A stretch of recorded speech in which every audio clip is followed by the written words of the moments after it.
In the center of East Africa, there is a deadly terrorist cell. Al-Qaeda operatives planning their next attack. And the one organization that managed to stop them? It wasn't the CIA. It wasn't MI6. It was Mossad, Israel's legendary intelligence service. They pulled it off while hiding in plain sight, right under the nose of the United Nations. Stay with me. This operation was so sensitive that the truth didn't come out all at once. It took decades for the full picture to emerge. This is the story of one of the most daring intelligence operations ever conducted in Africa. A mission where spies pretended to be humanitarian workers, where each handshake may be your last, and where it became extremely difficult to distinguish between saving and taking lives. Nairobi, July 1994. An old IBM ThinkPad rests on a wooden table in a small apartment. Just a regular laptop, something you would see on any office desk. But this one hides a secret that Israeli intelligence spent months carefully building. This is not just a piece of tech, it is a weapon that does its job quietly. No gunshots, no alarms, no warning. Before this video ends, you will understand how a man known as the Translator became one of the most dangerous operatives in East Africa. You will see how Mossad allegedly reached him without firing a single shot, and why this operation still lives in a diplomatic gray zone decades later. Beneath the calm of diplomatic life, a hidden operation was quietly taking root. To the international community, Jamal Rahman Al-Hashimi was invisible in the most perfect way. He carried official UN credentials. He greeted Western diplomats with polite smiles. He translated documents, attended briefings, and moved through secure corridors like just another dedicated employee in the bureaucracy. But behind that clean exterior was a man quietly stitching together a network that would later shake the world. Behind closed doors, Jamal wasn't translating words. He was translating intent into action. He mapped embassies. He photographed security blind spots. He recruited local operatives and tracked routines. He sent encrypted intelligence north to Khartoum, where Al-Qaeda leadership was laying the groundwork for something much bigger. When news of Jamal's death reached local Kenyan papers, it barely drew any attention. A domestic accident. A laptop malfunction. A tragedy, but nothing suspicious. However, the silence was more powerful than any headline for those who were familiar with Mossad's game. This wasn't random, it was surgical. To see how he grew into one of the most dangerous operatives in East Africa, we need to rewind decades. Jamal Rahman al-Hashimi's story didn't start in Nairobi. He was born in Amman, Jordan, in the early 1960s. A middle-class background, a home filled with books, discipline, and political debate. He studied electrical engineering. By all accounts, he had a future that could have been ordinary, respectable, safe, but life threw him a curveball. Jamal traveled to Peshawar, Pakistan, as the conflict in Afghanistan intensified. There, the idealistic young man found what felt like a noble cause, helping Muslim resistance fighters and believing he was doing the right thing. At first, it looked humanitarian. Logistics, support roles, translation. But radicalization doesn't happen overnight. It creeps in slowly, like rust under paint. In Afghan camps, Jamal listened to sermons that blended theology with strategy, faith with warfare, moral outrage with operational discipline. And he was good at it. He mastered languages, Arabic, English, Urdu, Swahili, making him perfect for infiltration. By 1992, Al-Qaeda sent him to Nairobi under the cover of a UN translator role. It was brilliant. Working for the UN provided him with secure communications, diplomatic access, and a facade of legality. He laid out targets while interpreting documents by day like a wolf in sheep's clothes. In the mid-1990s, Nairobi looked calm on the surface. But the end of the Cold War had left gaps in governance that extremist groups did not waste a second exploiting. International organizations everywhere, weak counterterrorism oversight, foreigners blending into the background. There was a lot of activity, money, and ideas in areas like Eastleigh. It was a rich ground for Al-Qaeda. Jamal documented embassy layouts using cameras hidden in briefcases.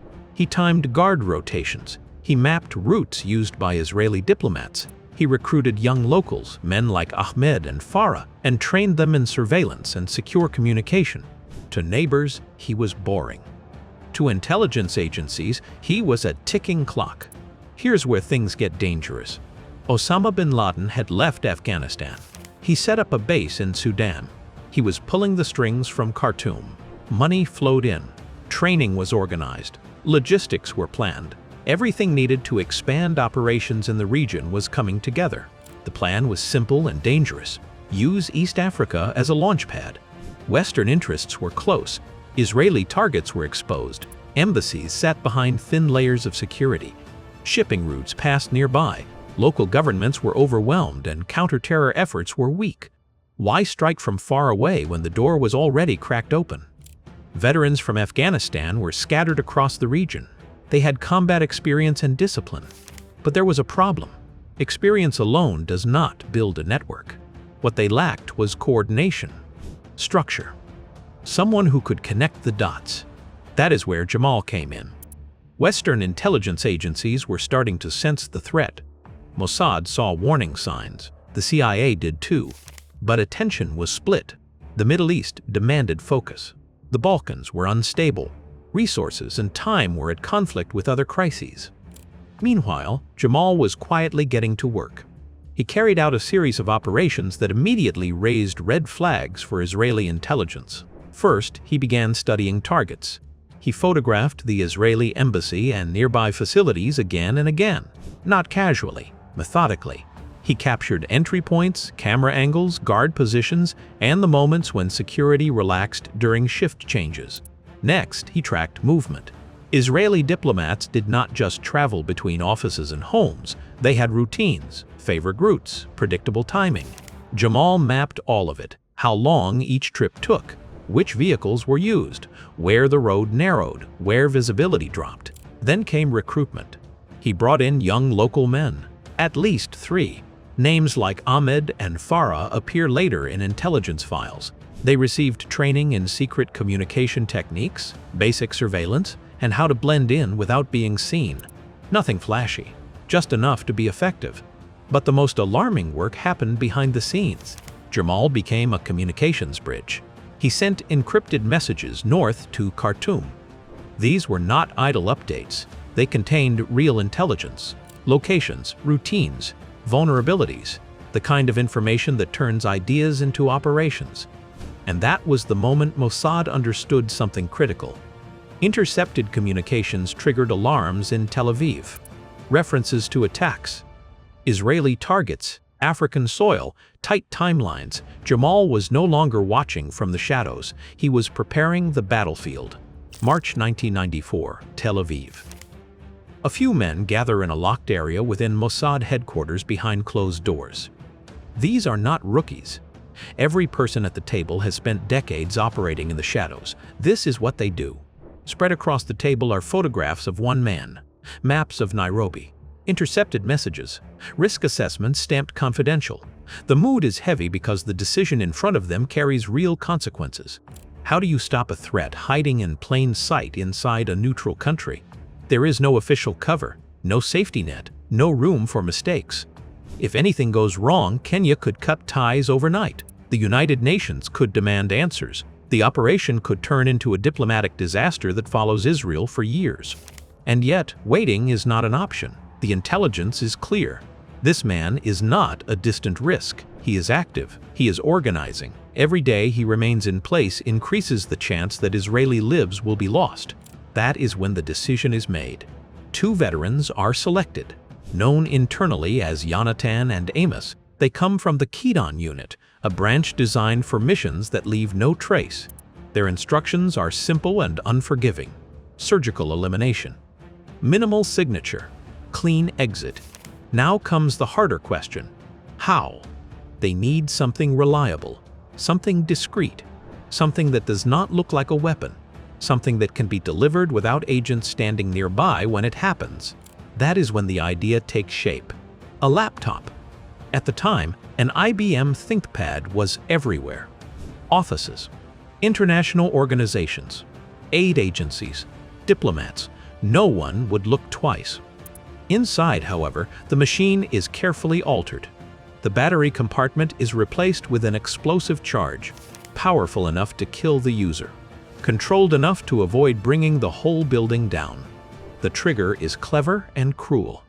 A specific routine, a password, a familiar file opened the same way every day, a sequence of keys pressed without thought. To anyone else, the laptop works normally. But for one man, following his daily habits, it becomes fatal. This approach keeps the footprint small. No agents on site, no witnesses, no obvious trail back to Israel. That is where the support network comes in. Even the people moving the device do not know what they are carrying. One of those helpers used the name Sarah Lindstrom. It was not her real name. She is a volunteer helper, part of a global web of people who assist Mossad without being formal agents. She works legitimately for UNICEF in Nairobi. Her job gives her access to diplomatic channels and equipment transfers between offices. She receives simple instructions. Deliver a package on a specific date. Do not open it. Do not ask questions. She believes she is helping with surveillance or intelligence work. She does not know the package contains a weapon. That ignorance protects her and protects the mission. Sarah delivered it to an intermediary. A local courier believed he was transporting equipment for a development project. Every link in the chain knew just enough and no more. If something went wrong, the trail would collapse before reaching Tel Aviv. Capturing a UN employee in the middle of Nairobi would be a nightmare. Too many people, too many cameras, too many chances for something to spiral out of control. It would require safe houses, vehicles, false exits from the country, and cooperation from no one. And if he is captured alive, what then? Public interrogation would expose methods Mossad keeps hidden and could trigger retaliation across the region. Infiltrating someone inside the UN structure is also explored. But that takes time, months, maybe longer. And surveillance shows the target is careful. He changes routines. He avoids patterns. He does not make mistakes easily. So the decision becomes clear. The cleanest option is also the quietest. Remove the threat, send a message, leave no fingerprints. This is where Mossad operates best. In silence, in the shadows. And there was no room for second chances. The night of July 31st, 1994. Observers quietly confirmed the delivery. In Khartoum, intercepted communications suggested something was about to happen. An operation nearing execution. The clock was ticking. Jamal returned home to his Eastleigh apartment. A modest place. Foreigners lived nearby. Nothing unusual. He opened the laptop early the next morning, typed his password, accessed his encrypted files, pressed the keys that sealed his fate. The explosion was precise, lethal. It killed Jamal instantly without blowing the whole apartment apart. Neighbors heard a bang. Smoke. Confusion.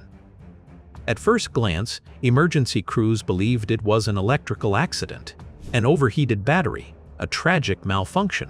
Case closed. Inside Al-Qaeda's local network, panic spread like wildfire.